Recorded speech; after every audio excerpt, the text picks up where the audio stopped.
Hello जी, कैसे हो आप लोग? आशा करती हूँ आप सब बहुत बहुत अच्छे होंगे। तो आज बात करेंगे कि सपना ने जो कल वीडियो डाली थी और उसके अंदर उसने वो दिखाया था कि किस तरह से वो जो औरतें हैं उनको खाना खिला रही है, चूड़ियाँ वगैरह दे रही है। तो बहुत अच्छा लगा देखकर। और लेकिन उसने जो टाइटल डाला था वो बड़ा ही इमोशनल था और उस टाइटल में यही था कि भगवान से प्रार्थना करती हूँ कि अगले जन्म में मैं हमेशा सुहागन रहूं। तो उसका ये टाइटल पढ़कर काफ़ी कहते हैं ना, मन बड़ा उदास सा हो गया कि आफ्टर ऑल इस बच्ची के साथ हुआ क्या। मतलब एक बार नहीं, दो दो बार इस बच्ची के साथ जो भी हुआ वो बड़ा ही गलत हुआ। तो मैं यहाँ पर यही कहना चाहती हूँ कि देखिए, ये एक ना तो इसमें सपना का कसूर है, ना ही उसके माँ बाप का कसूर है, और ना ही उन दो मासूम बच्चियों का कसूर है। कसूर अगर देखा जाए तो नियति का है, क्योंकि नियति ने जो एक बार जिंदगी में लिख दिया उसे कभी टाला नहीं जा सकता। एक बार जो जिसके जीवन में लिख दिया जाता है, कहते हैं ना, उससे ब्रह्मा भी नहीं बदल सकते। और ये सब कहते हैं कुछ पता नहीं कितने ही जन्मों के हमारे पाप पुण्य कर्म होते हैं जो हमें हर बार शरीर का रूप धारण करके उसे भुगतने पड़ते हैं। ये हमारे शास्त्रों में, यानी कि जो भी हमारे स्पिरिचुअल ग्रंथ हैं उनके अंदर लिखा है, चाहे वो वेद हो, चाहे वेदांत हो, उपनिषद हो, उन सब में यही चीज़ें लिखी हैं। और हम अपने शास्त्रों के हिसाब से ही चलते हैं। तो ये नियति का ही लिखा हुआ था। अदरवाइज देखा जाए तो ना तो माँ बाप ने कोई गलती की इस जन्म में, ना सपना से इस जन्म में गलती हुई, और ना ही उन दो छोटी बच्चियों से इस जन्म में कोई गलती हुई जिसका भुगतान उन्हें इस तरह करना पड़ा। और हम सब एक दूसरे के साथ जुड़े हुए हैं। देखिए, किसी एक का कर्म नहीं होता, हम सब के कर्म मिलकर हमें भुगतने पड़ते हैं। कहने को तो हम सब अलग अलग हैं, लेकिन एक ही माला के पिरोए हुए हम मोती हैं। तो कहते हैं ना, एक का कर्म दूसरे को भी भुगतना पड़ता है, उसके साथ उसको भी भुगतना पड़ता है।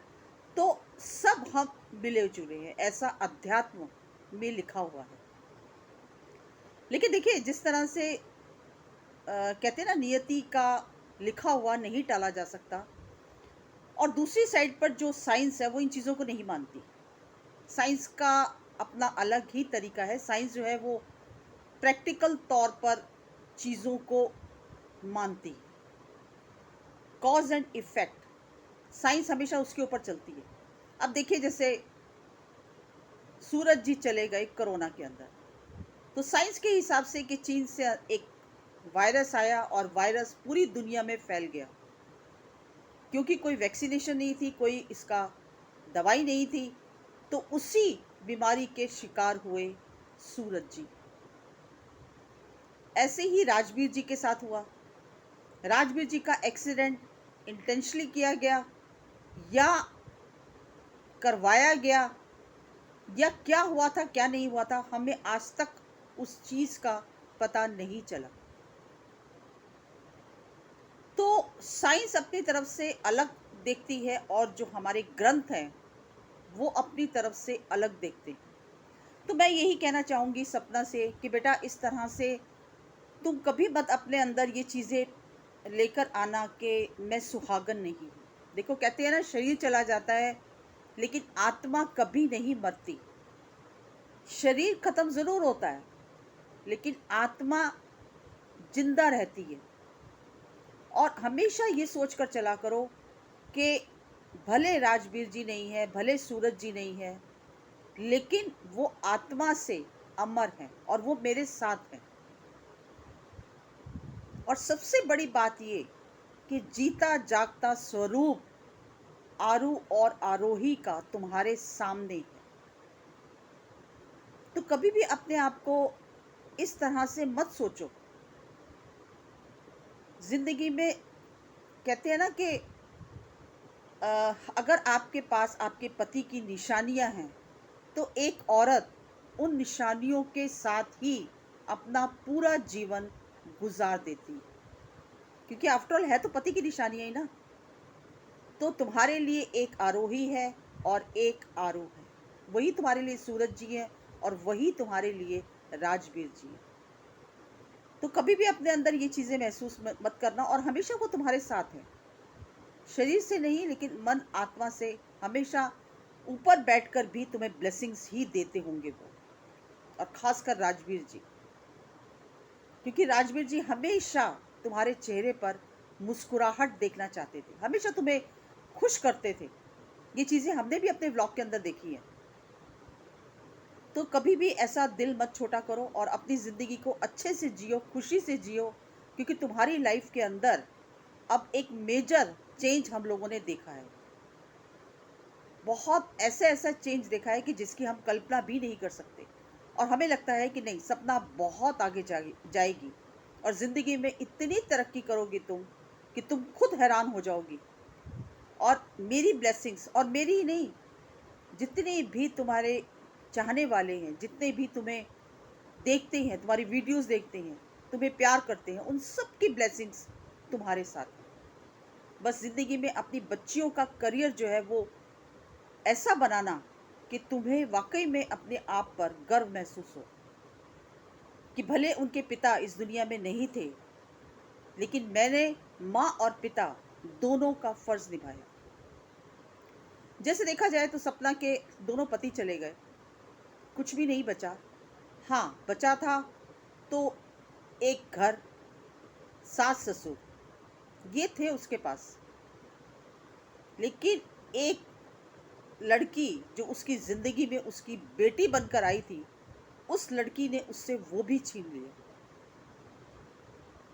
ना तो उसका घर रहा, और ना उसके वो सास ससुर रहे, और ना ही वो दादा दादी रहे जो अपनी पोतियों को गले से लगा सके।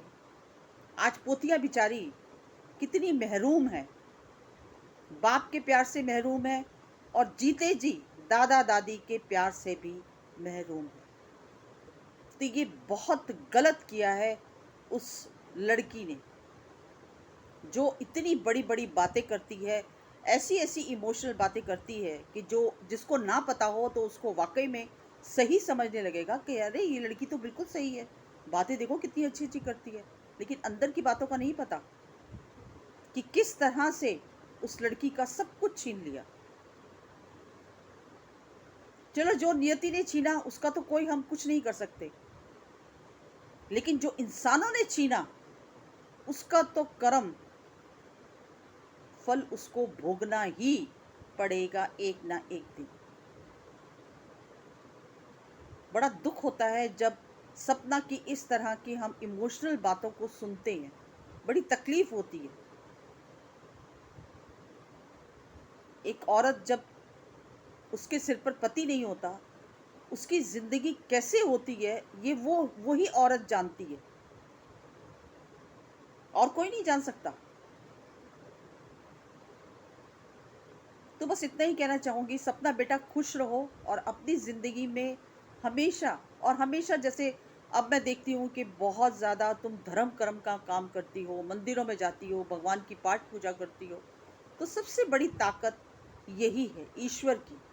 ईश्वर की जब शक्ति किसी को मिल जाती है ना, तो उसके सारे काम अपने आप हो जाते हैं। और तुम्हारी बच्चियाँ कितनी प्यारी हैं, टचवुड नज़र ना लगे, खासकर आरू, जो आरू है,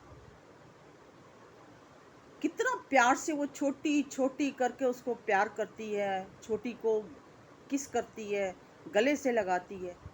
तो देखो तुम्हारी दोनों बच्चियों में कितना प्यार है, और खासकर बड़ी वाली के अंदर तो यहाँ से पता चलता है कि सूरज जी भी राजवीर जी से कितना प्यार करते होंगे, क्योंकि वही संस्कार तो बच्चों में आते हैं ना।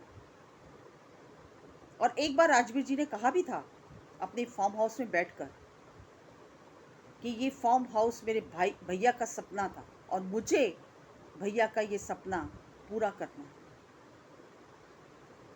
तो देखो इतना प्यार था दोनों भाइयों के अंदर, और वही प्यार तुम्हारी दोनों बच्चियों के अंदर झलकता है। तो बस तुम अपनी ज़िंदगी इन बच्चियों के सहारे काटो, और जो भी तुम्हारी ज़िंदगी में पुराना तुम्हारे साथ जो भी गुजरा कल, उसको हमेशा के लिए भूल जाओ। और जिसने तुम्हारे साथ गलत किया है वो इसी जन्म में भुगत कर जाएगा। तो बस ये एक छोटी सी मेरी वीडियो थी। अगर पसंद आई हो तो लाइक शेयर सब्सक्राइब कीजिए। मिलती हूँ अगली वीडियो में एक नए टॉपिक के साथ। तब तक के लिए